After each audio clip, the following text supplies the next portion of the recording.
Hello दोस्तों, नमस्कार। स्वागत है आप सभी का अपने यूट्यूब चैनल साहित्य ज्ञान धारा में। आशा करती हूँ आप सभी लोग स्वस्थ होंगे एवं अपनी पढ़ाई में लगे होंगे। तो चलिए देखते हैं काव्य शास्त्र में आज हम लोग रस संप्रदाय के बारे में। रस संप्रदाय रस निरूपण के प्रथम व्याख्याता एवं रस निरूपण का प्रथम ग्रंथ किसे माना जाता है? तो भरत मुनि के नाट्यशास्त्र को माना जाता है। महत्वपूर्ण है, ध्यान देंगे। अभिनव गुप्त की अभिनव भारती और शारदा तनय के भाव प्रकाशन में भरत पूर्व रस मीमांसा की दो परंपराएं उल्लिखित हैं, जिनमें प्रथम के पुरस्कर्ता द्रुहिण अर्थात ब्रह्मा थे और दूसरे के वासुकी थे।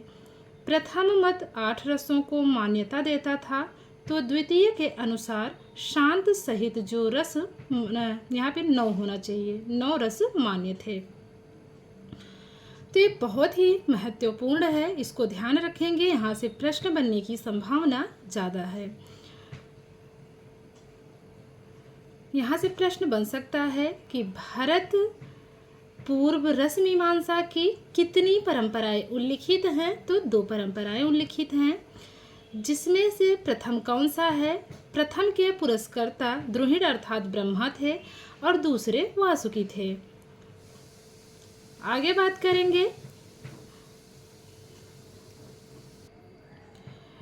वागंग सत्वोपेतान काव्यार्थन भाव यंतीति भाव इति, अर्थात जो वाणी अंग तथा सत्व से युक्त काव्यार्थों को भक्ति करे या आस्वादन के योग्य बनाए, उन्हें भाव कहते हैं। यह उक्ति किसकी है? तो यह उक्ति है भरत मुनि जी की। तो अपने वाणी यहाँ पे है ना, अर्थात यह है ना, तो यहाँ पे है क्या है? वाणी अंग आदि पर नियंत्रण किसका रहता है? मुनियों का रहता है। तो यहाँ से इसको कनेक्ट करने की कोशिश करेंगे तो याद रहेगा। तो ये कथन है भरत मुनि जी का।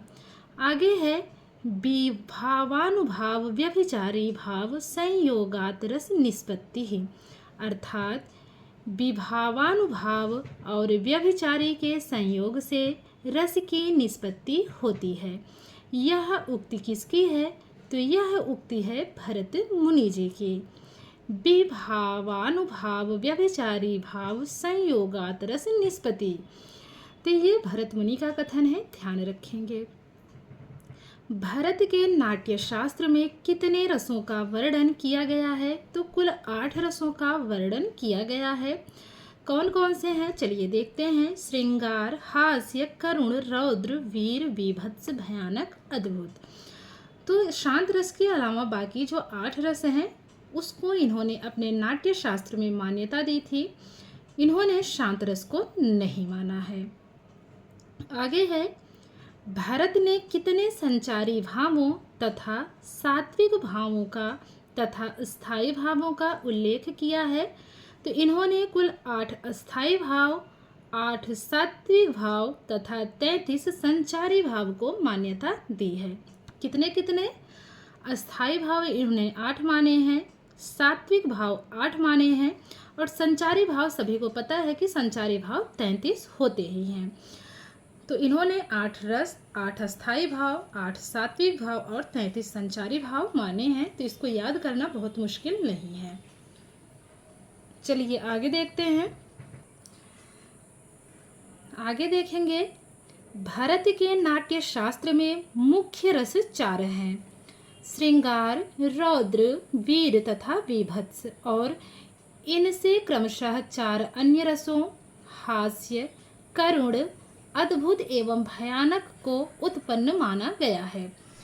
तो ध्यान रखेंगे, भरत मुनि ने नाट्य शास्त्र में कुल 8 रसों को मान्यता दी है और मुख्य रूप से अगर बात की जाए तो इन्होंने मुख्य रूप से 4 रसों को माना है। कौन कौन से? श्रृंगार, रौद्र, वीर तथा बीभत्स। और श्रृंगार रस से ही उत्पन्न हास्य को माना गया है, रौद्र से उत्पन्न करुण को माना है वीर से उत्पन्न अद्भुत को माना है और विभत से उत्पन्न भयानक को माना गया है। किसमें?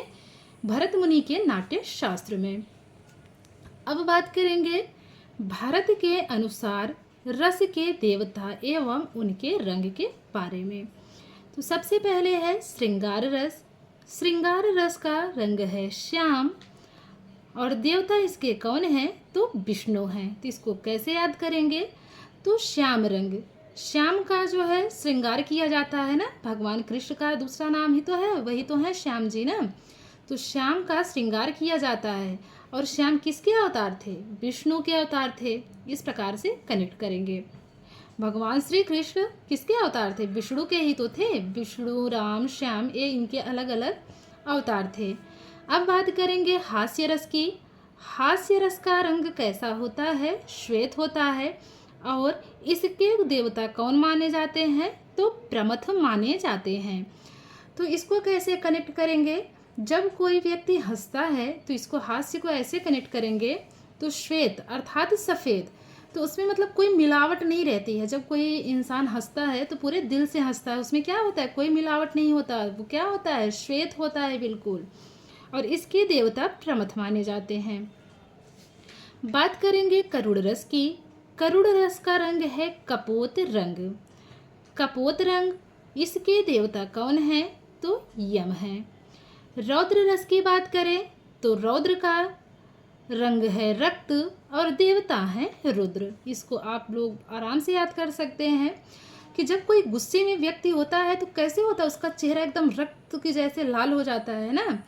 और वो ऐसा कब करता है? जब वो, और ऐसी विशेषता किसमें देखने को मिलती है? रुद्र अर्थात भगवान शंकर। शंकर जी का नाम रुद्र है ना। तो वो अपना जब रौद्र रूप धारण किए थे तो उनका चेहरा कैसे था? रक्त के समान था। तो ऐसे जो है रौद्र रस का रंग रक्त है और देवता रुद्र हैं। बात करेंगे वीर रस की। वीर रस का रंग जो है गौर है और इसके देवता महेंद्र हैं। भयानक की बात करें तो इसका रंग जो है कृष्ण रंग है और इसके देवता काल हैं। तो जब कोई मतलब बहुत ही ज़्यादा भयानक स्थिति में दिखता है तो क्या लगता है? चारों तरफ काला काला ही दिखाई देता है ना, मतलब अंधकार जैसा दिखाई देता है कि अब तो काल मंडरा रहा है। ऐसे लोग बोलते हैं ना कि काल मंडरा रहा है भैया, अब तो चारों तरफ क्या दिख रहा है? अंधेरा दिख रहा है, कृष्ण ही कृष्ण रंग दिख रहा है। बात करेंगे विभत्स रस की। विभत्स रस का रंग है नीला और इसके देवता हैं महाकाल। भयानक रस के देवता काल हैं, विभत्स रस के महाकाल हैं, इसका विशेष ध्यान रखेंगे। अद्भुत रस की बात करें, अद्भुत रस का रंग है पीत और इसके देवता हैं ब्रह्मा जी। तो क्या ब्रह्मा जी क्या लेते हैं? कैसा पट रहता है? पीला रहता है, पीतांबर। तो अद्भुत जो है उनका रूप कैसे लगता है? अद्भुत लगता है, बहुत ही शोभनीय लगता है ना। तो अद्भुत रस का रंग पीत है, पीत अर्थात पीला, और देवता इसके कौन माने जाते हैं? तो ब्रह्मा माने जाते हैं। चलिए आगे देखते हैं। आशा करती हूँ यहाँ तक आप लोगों को समझ भी आ रहा होगा। भरत ने हास्य रस के कितने भेदों का उल्लेख किया है? तो 8 का उल्लेख किया है। सबसे पहली बात, भरत मुनि ने 8 रसों को माना है और हास्य रस में उन्होंने 8 भेद का उल्लेख किया है। मतलब पहले तो इन्होंने रस को माना है, 8 रस को, शांत को छोड़ के इन्होंने 8 रसों को माना है। उसके बाद अब अलग से उसके कितने भेद किए हैं, कितने उल्लेख किए हैं? तो हास्य रस के इन्होंने कुल 8 भेद माने हैं। कौन कौन से? स्मित, हसित, विहसित, उपहसित, अवहसित, अतिहसित, आत्मस्थ और परस्थ। आगे देखेंगे वीर रस के 3 भेद। दानवीर, धर्मवीर एवं युद्धवीर किस आचार्य ने किए? तो ये करने वाले हैं भरत मुनि।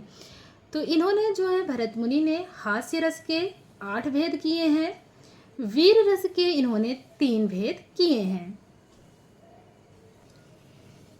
ये 1 लाइनर बुक है और इससे बनने वाले प्रश्न बहुत ही अच्छे होंगे, क्योंकि आपको जल्दी से तैयार हो जाएंगे। कुछ आपको अलग से ऐसा नहीं है कि मुझे इसमें से कितने प्रश्न बन सकते हैं, कौन से प्रश्न निकालें इसमें से, तो ऐसा कुछ नहीं है। ऑनलाइनर है तो अपने आप में हर एक लाइन प्रश्न है और इसी में इसका उत्तर भी छिपा हुआ है। चलिए आगे देखते हैं। भरत ने अपने रस विवेचन में किस रस को स्थान नहीं दिया है? तो इन्होंने शांत रस को स्थान नहीं दिया है। भरत के अनुसार नाटक का मुख्य ध्येय है, तो नाटक का मुख्य ध्येय है रस निष्पत्ति। तो जब हम कोई नाटक देखते हैं तो उससे क्या होता है? रस अर्थात आनंद की प्राप्ति होती है ना। ऐसा तो है नहीं कि कोई नीरस चीज़ आपके सामने चल रही है और आप उसको देखना पसंद करेंगे। जाहिर सी बात है कि कोई नाटक अगर आप देख रहे होंगे तो उसमें आप क्या चाहेंगे कि इससे हमें रस की प्राप्ति हो, इससे हमें जो है आनंद की प्राप्ति हो, तभी तो कोई देखना चाहेगा, नहीं तो कोई नहीं देखेगा। आगे है, किस अलंकारवादी आचार्य ने रस को अलंकार न मानकर अलंकार स्वीकार किया तथा विभाव को ही रस माना है? तो ये मानने वाले हैं भामा। पुनः देखेंगे, किस अलंकारवादी आचार्य ने रस को अलंकार्य न मानकर अलंकार स्वीकार किया है तथा विभाव को ही रस माना है? ते मानने वाले हैं भामा। तो यहाँ से पकड़ेंगे, इन्होंने अलंकार्य न मानकर अलंकार स्वीकार किया है, तो इसी से कनेक्ट कर लेंगे कि ये भामा की पंक्ति है या कथन है या इन्होंने इस रस को माना है। आगे है, वाक्यस्य ग्राम्यता योनिर्माधुर्ये दर्शितो रसः उक्ति किसकी है?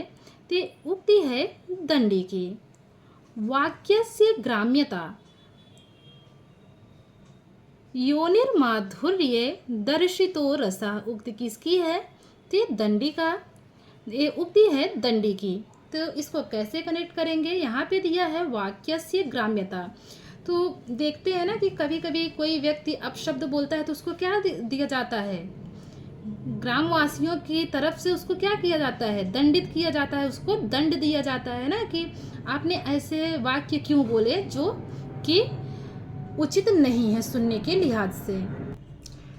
तो इसको इस प्रकार से कनेक्ट करेंगे। आगे देखेंगे, किस अलंकारवादी आचार्य ने रसवत प्रेयस ऊर्जस्वी एवं समाहित अलंकार के रूप में रस के विविध अंगों का विवरण प्रस्तुत किया है? तो वो करने वाले हैं उद्भट। इन्होंने क्या किया है? रसवत प्रेयस ऊर्जस्वी एवं समाहित अलंकार के रूप में रस के विविध अंगों का विवरण प्रस्तुत किया है।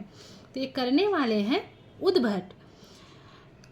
आगे देखेंगे, किस आचार्य ने रीति को काव्य की आत्मा मानकर रस को गुण के अंतर्गत स्थान और कांति गुण का वर्णन करते हुए रस से युक्त माना है? तो ये मानने वाले कौन हैं? वामन है। तो काव्य को क्या माना है इन्होंने? आत्मा माना है। इन्होंने क्या माना है? रीति को काव्य की आत्मा माना है। तो जो वामन अर्थात यहाँ ब्राह्मण से कनेक्ट करेंगे, हमको ट्रिक के माध्यम से याद करना है। तो वामन, तो यहाँ क्या करेंगे? ब्राह्मण, ब्राह्मण से अर्थात वामन कनेक्ट करेंगे। तो जो ब्राह्मण होते हैं वो क्या करते हैं? रीति से ही सब कार्य करना उचित समझते हैं। और जो उनके चेहरे की कांति होती है वो क्या होती है? बहुत ही अच्छी होती है, आनंद प्रदान करने वाली होती है। तो इसको इस प्रकार कनेक्ट करेंगे। ये कथन है वामन का। आगे है, दीप्त रसत्वम कांति ही उक्ति किसकी है? ये उक्ति है वामन की। दीप्त रसत्वम कांति ही, तो यहाँ से इसको कनेक्ट करेंगे। जो वामन लोग होते हैं, या भगवान का एक रूप जो है वामन का भी था ना, तो ऐसे भी कनेक्ट कर सकते हैं कि जो भगवान वामन थे उनका जो है चेहरा कैसा था? दिए की तरह था ना, दे दीप्यमान था। ऐसे कह सकते हैं कि उसकी कांति दे दीप्यमान थी।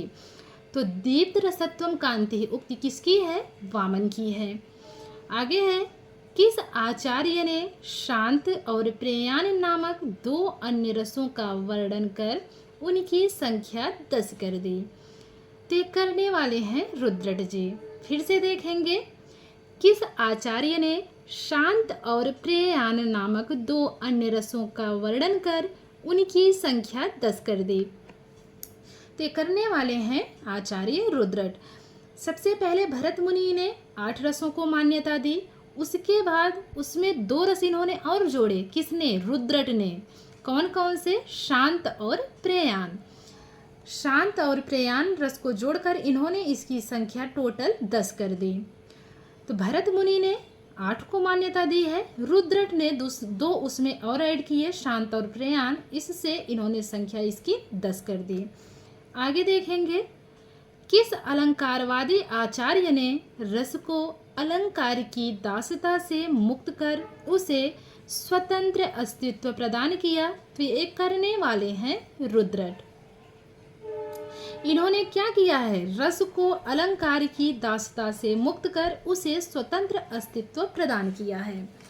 आगे बात करेंगे, किस आचार्य ने सर्वप्रथम रीतियों एवं वृत्तियों के रसानुकूल प्रयोग पर बल देकर रस सिद्धांत के इतिहास में सर्वथा नूतन तथ्य प्रस्तुत किया है? तो ये करने वाले हैं रुद्रट। किस आचार्य ने श्रृंगार के संभोग और विप्रलंभ प्रकार के अतिरिक्त 2 अन्य नवीन भेदों प्रच्छन्न एवं प्रकाश का उल्लेख किया है? तो रुद्रट ने किया है।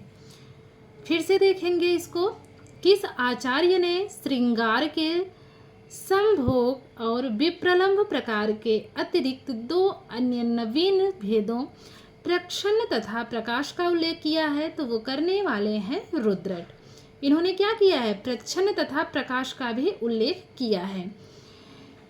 अगला है, किस आचार्य ने विप्रलंभ श्रृंगार के 4 भेदों प्रथमानुराग, भान, प्रवास तथा करुण का विवेचन किया है?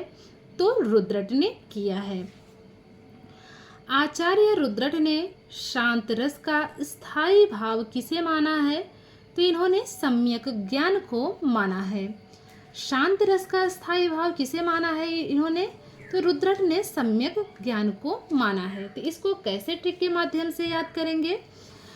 तो कोई व्यक्ति शांत कैसे होता है? जब उसको सम्यक ज्ञान की जो है प्राप्ति होती है। पहले वो क्या होता है? पहले वो रुद्र रहता है, अर्थात रौद्र रूप में रहता है। कोई व्यक्ति हमेशा जो है रौद्र रूप में अगर रहता है तो उसको शांति कब मिलती है? जब उसको सम्यक ज्ञान हो जाता है कि रौद्र रूप धारण करने से कुछ नहीं मिलने वाला है, तो क्या होता है? सम्यक ज्ञान की प्राप्ति करके शांत हो जाता है। तो इसको ऐसे आप याद कर सकते हैं। आगे है, किस आचार्य ने श्रृंगार रस के अंतर्गत नायक नायिका भेद का निरूपण कर रस विवेचन के इतिहास में नवीन दिशा का निर्देश किया? तो ये करने वाले हैं रुद्रट। किस आचार्य ने वृत्तियों को रसावस्थान सूचक कहा है? तो ये कहा है रुद्र भट्ट ने। पुनः इसको देखेंगे, महत्वपूर्ण है। किस आचार्य ने वृत्तियों को रसावस्थान सूचक कहा है? तो ये कहने वाले हैं रुद्र भट्ट जी। रस को ध्वनि के साथ युक्त करने का श्रेय किसे है? आनंद वर्धन को है। इन्होंने क्या किया है? रस को ध्वनि के साथ युक्त किया है। किसने? आनंद वर्धन ने किया है। जब हम कोई ध्वनि सुनते हैं तो उससे क्या होता है? हमें आनंद आता है, रस की प्राप्ति होती है। तो इन्होंने रस और ध्वनि को मिला करके क्या किया है? इन्होंने रस को ध्वनि के साथ युक्त करने का श्रेय मतलब इन्हें ही जाता है।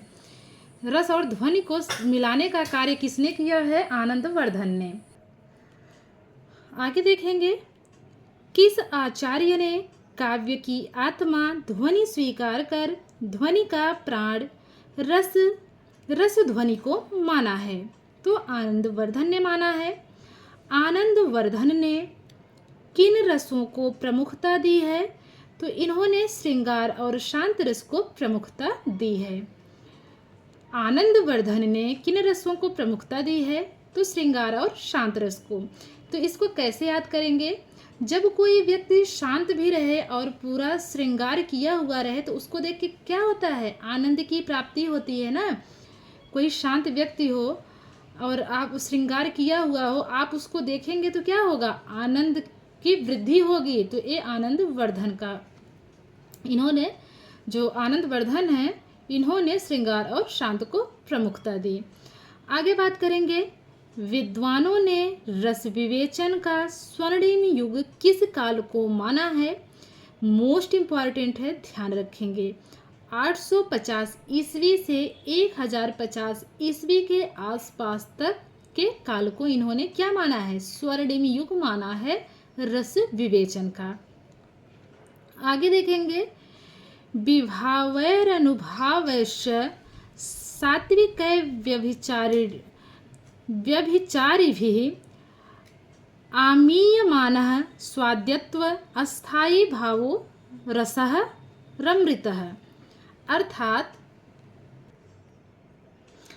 अर्थात विभाव, अनुभाव, सात्विक तथा व्यभिचारी भावों द्वारा अस्थायी भाव जब आस्वाद्य के योग्य बने तो उसे रस कहते हैं।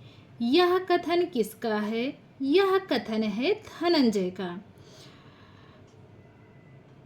आगे बात करते हैं, काव्य और रस में भाव्य भावक संबंध की स्थापना किसने की है? तो करने वाले हैं धनंजय और धनिक। यहाँ पे कैसे इसको कनेक्ट करेंगे? यहाँ पे क्या है? भाव्य भावक, मिलता जुलता है ना, भाव्य भावक। और स्थापना करने वाले नाम भी मिलता जुलता है। कैसे? धनंजय धनिक। जैसे लग रहा है कि एक ही व्यक्ति हो, लेकिन दोनों अलग अलग हैं। आगे है, किस आचार्य ने श्रृंगार को एकमात्र सार्वभौम रस के रूप में मान्यता प्रदान की? तो वो मान्यता प्रदान करने वाले हैं भोज। तो लोग श्रृंगार करके कहाँ जाते हैं? सार्वभौम यानी कि सार्वजनिक स्थल पे जाते हैं। तो ये कथन किसका है? भोज का है। आगे है, किस आचार्य ने वाङ्मय को 3 भागों वक्रोक्ति, रसोक्ति एवं स्वभावोक्ति में विभक्त कर रसोक्ति को साहित्य का सर्वोत्कृष्ट रूप माना है? तो ये मानने वाले हैं भोज। इन्होंने क्या किया है? वाङ्मय के 3 भागों में विभक्त करके क्या किया है? रसोक्ति को साहित्य का सर्वोत्कृष्ट रूप माना है। किसने? भोज ने। आगे देखेंगे, भोज ने 12 रसों का विवेचन किया। यहाँ पे है, किस आचार्य ने प्रेयस, शांत, उदात्त एवं उद्धत नामक 4 नवीन रसों की उद्भावना कर रसों की संख्या 12 कर दी? तो भोज ने। सबसे पहले जो भरत मुनि थे, आचार्य भरत मुनि ने 8 रसों को मान्यता दी। उसके बाद रुद्रट ने क्या किया? उसमें 2 रसों को और जोड़कर उन्होंने 10 रसों की मान्यता दे दी। कौन कौन से? शांत और प्रेयान को जोड़ करके। उसके बाद क्या किया इन्होंने? पहले भरत मुनि ने 8 रस को माना था। उसके बाद आचार्य भोज ने 4 रसों को उसमें और बढ़ाकर उसकी संख्या 8 + 4 अर्थात 12 कर दी। आगे बात करेंगे, भोज ने 12 रसों का विवेचन किया है, जिसमें 4 नवीन हैं। और वो नवीन रस कौन कौन से हैं? प्रेयस, शांत, उदात्त एवं उद्धत। तो शांत को रुद्रट ने भी माना है, शांत को भोज ने भी माना है। इन्होंने प्रेयस को माना और रुद्रट ने प्रेयान को माना था। रुद्रट ने शांत और प्रेयान को माना था और इन्होंने भोज ने प्रेयस, शांत, उदात्त एवं उद्धत को माना। इनके अस्थायी भाव क्रमशः स्नेह, धृति, तत्वाभिनि वेशिनीमति एवं गर्व हैं। तो जो प्रेयस रस को इन्होंने माना उसका स्थायी भाव स्नेह है। शांत का स्थायी भाव इन्होंने धृति माना।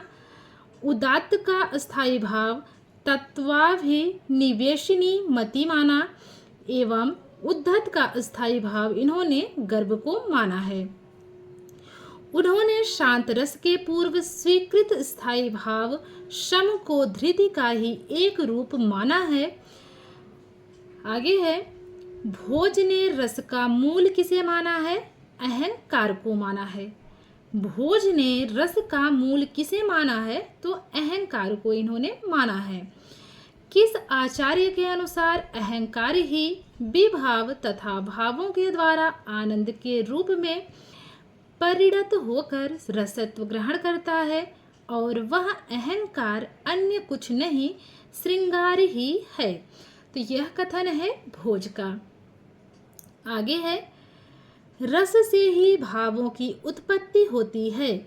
इस मत की स्थापना किस आचार्य ने की? तो भोज ने की है। आगे देखेंगे, किस आचार्य ने अस्थायी तथा व्यभिचारी भावों के पारस्परिक भेद को अमान्य सिद्ध कर यह घोषित किया है कि सामान्यतः सभी भाव अस्थायी या व्यभिचारी हो सकते हैं?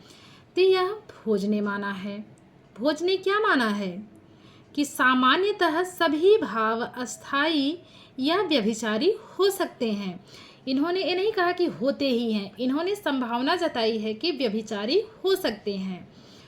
आगे बात करेंगे, किस आचार्य ने रस को काव्य का सकल प्रयोजन मौलिभूत स्वीकार कर भी उसे ध्वनि के एक भेद असंलक्ष्य क्रम व्यंग्य ध्वनि के अंतर्गत स्थान दिया है? तो मम्मट ने दिया है।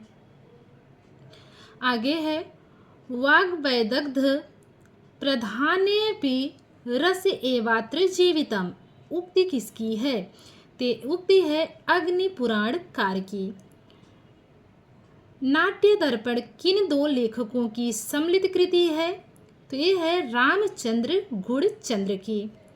नाट्य दर्पण इसको दो लोगों ने मिलकर लिखा है। किसने किसने? रामचंद्र गुणचंद्र ने।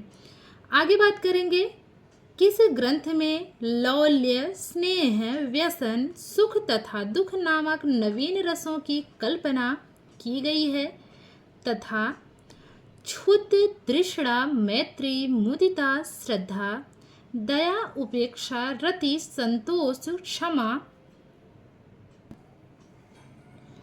मार्दव, आर्जव और दाक्षिण्य नामक नवीन संचारियों का वर्णन किया गया।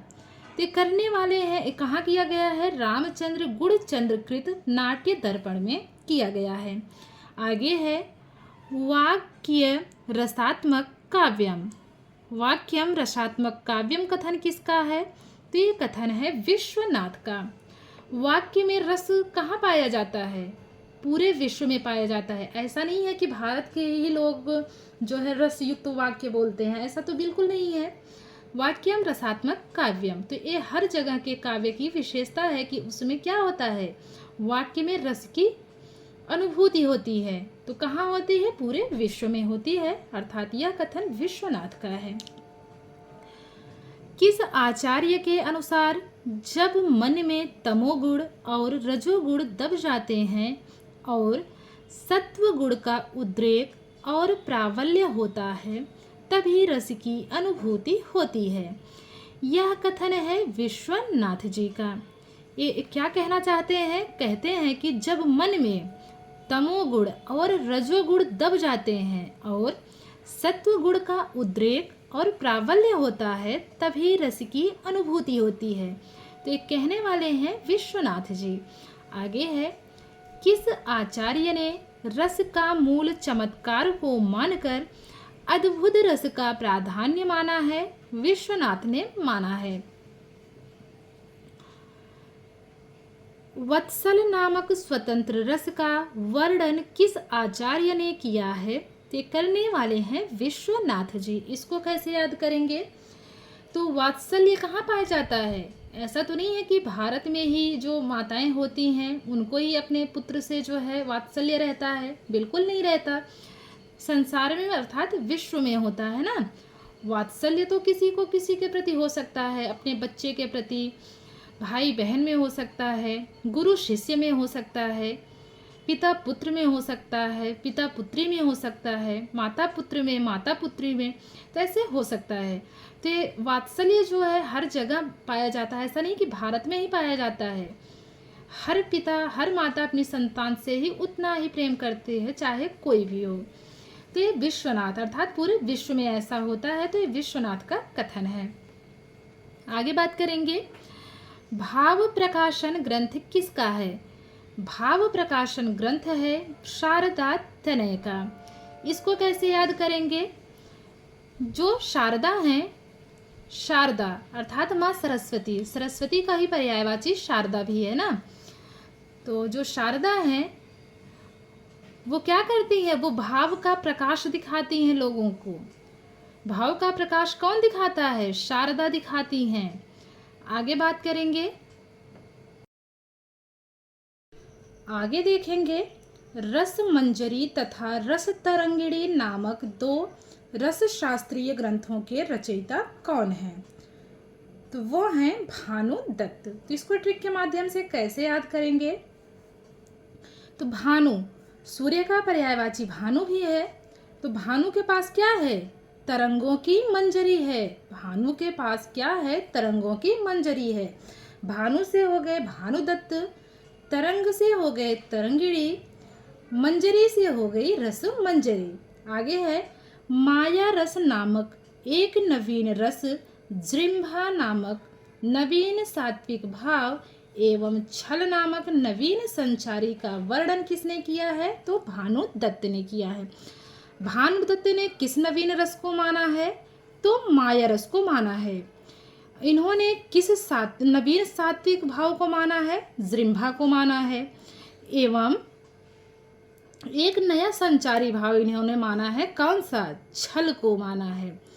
तो यहाँ से 3 प्रश्न आपके बन सकते हैं, या तो ऐसे पूरा प्रश्न बन सकता है, पूछा जा सकता है, या फिर ऐसे पूछा जा सकता है कि माया रस नामक नवीन रस को किसने माना है? तो भानुदत्त ने माना है। प्रश्न बन सकता है, भानुदत्त ने किस नवीन सात्विक भाव को माना है? जृंभा को माना है। और एक तीसरा प्रश्न जो इनसे बन सकता है, इन 2 पंक्तियों में, 2 लाइनों से, कि इन्होंने किस नवीन संचारी भाव को माना है? तो छल नामक संचारी भाव को माना है।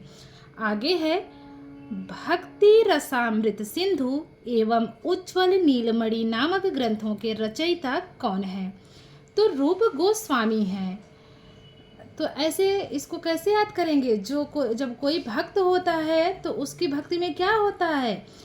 रसामृत होता है ना, भक्ति रसामृत।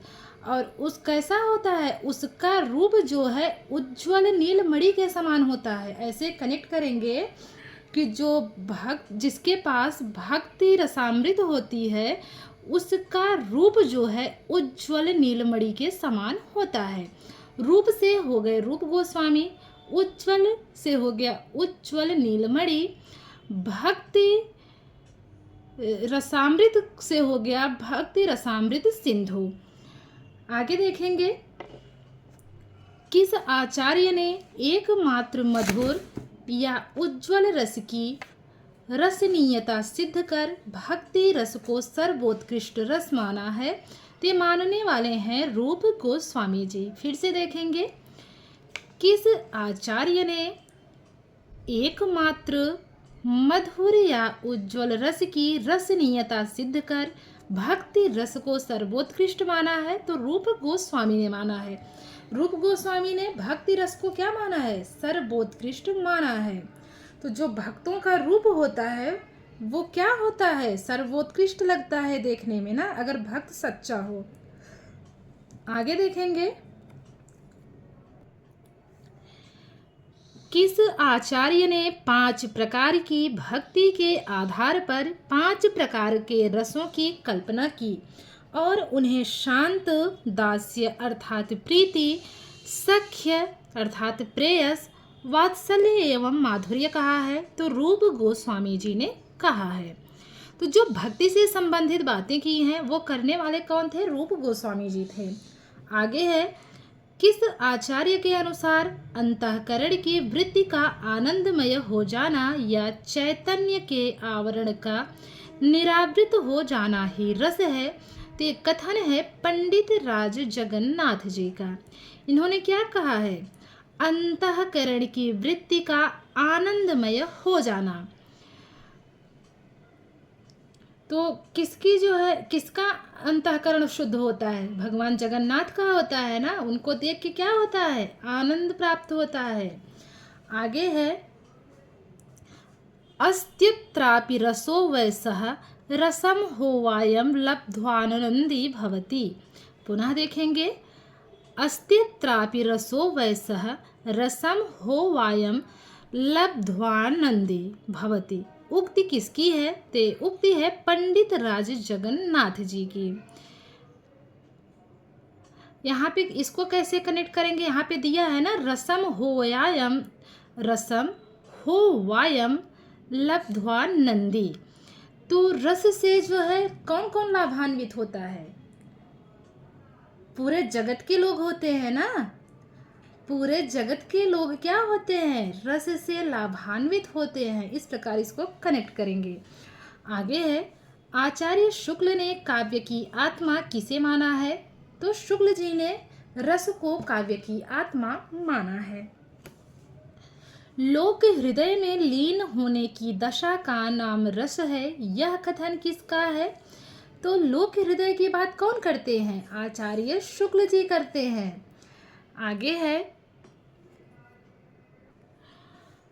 जिस प्रकार आत्मा की मुक्तावस्था ज्ञान दशा कहलाती है, उसी प्रकार हृदय की मुक्तावस्था रस दशा कहलाती है, यह कथन किसका है? तो यह कथन है आचार्य शुक्ल जी का। ये बहुत ही महत्वपूर्ण कथन है। इसको very very very most important में रखिएगा। आगे है, काव्य तो प्रकृति मानव अनुभूतियों का नैसर्गिक कल्पना के सहारे ऐसा सौंदर्यमय चित्रण है जो मनुष्य मात्र में स्वभावतः अनुरूप भावोच्छ्वास और सौंदर्य संवेदन उत्पन्न करता है। इसी सौंदर्य संवेदन को भारतीय पारिभाषिक शब्दावली में रस कहते हैं। यह कथन किसका है? तो यह कथन है नंद दुलारे वाजपेयी जी का। तो इसको कैसे कनेक्ट करेंगे? हमने पहले भी पढ़ा था कि सौंदर्य को लेके जो ननद लोग होती हैं वो क्या होती हैं? बहुत ही संवेदनशील होती हैं। तो ननद से हो गया नंद दुलारे वाजपेयी और सौंदर्य संवेदन इसमें दिया ही है। तो ऐसे इसको कनेक्ट करने की कोशिश करेंगे तो लंबे समय तक याद रहेगा। क्योंकि कभी कभी ऐसे होता है कि हम पूरा कथन नहीं याद रख पाते हैं, लेकिन जब हमारे सामने प्रश्न पत्र में विकल्प दिखता है सामने, तो हमको ये जरूर याद आता है कि हमने इसको इस ट्रिक के माध्यम से याद किया था। आगे है, साहित्य का चरममान रस ही है, यह कथन किसका है? यह कथन है डॉक्टर नगेंद्र का। साहित्य का चरममान रस ही है, कथन है डॉक्टर नगेंद्र का। इसके आगे है, आधुनिक काल में रस विवेचन संबंधी प्रमुख ग्रंथ। इसको हम लोग नेक्स्ट वीडियो में देखेंगे, पढ़ेंगे। तो आशा करती हूँ आज की वीडियो आप लोगों को ज़रूर पसंद आएगी और आप लोग कमेंट के माध्यम से ज़रूर बताइएगा कि आप लोगों को ट्रिक कैसी लगती है और वीडियो कैसी लगती है। आप लोग प्लीज़ कमेंट के माध्यम से ज़रूर बताइएगा और जिनको वीडियो पसंद आए वो प्लीज़ लाइक भी कीजिएगा। और जितने भी नए साथी चैनल से जुड़े हुए हैं उनका बहुत बहुत स्वागत है आपका अपने इस चैनल से जुड़ने के लिए। और जो साथी पहले से जुड़े हैं उनका भी बहुत बहुत आभार है, विशेष आभार है। उम्मीद करती हूँ आगे भी आप लोग चैनल को बढ़ाने में सहयोग देंगे, अपने साथियों को चैनल से ज़रूर जोड़ेंगे। और आप लोग वीडियो को पूरा देखा करिए, इससे अच्छी तरीके से समझ आएगा। जिसके पास पुस्तक है वो पुस्तक से भी पढ़ सकते हैं, जिसके पास पुस्तक नहीं है वो वीडियो को 2 से 3 बार देखेंगे तो आपको सब समझ आ जाएगा। तो मिलते हैं नेक्स्ट वीडियो में, तब तक के लिए सभी को जय श्री राधे कृष्णा, जय श्री सीताराम, नमस्कार।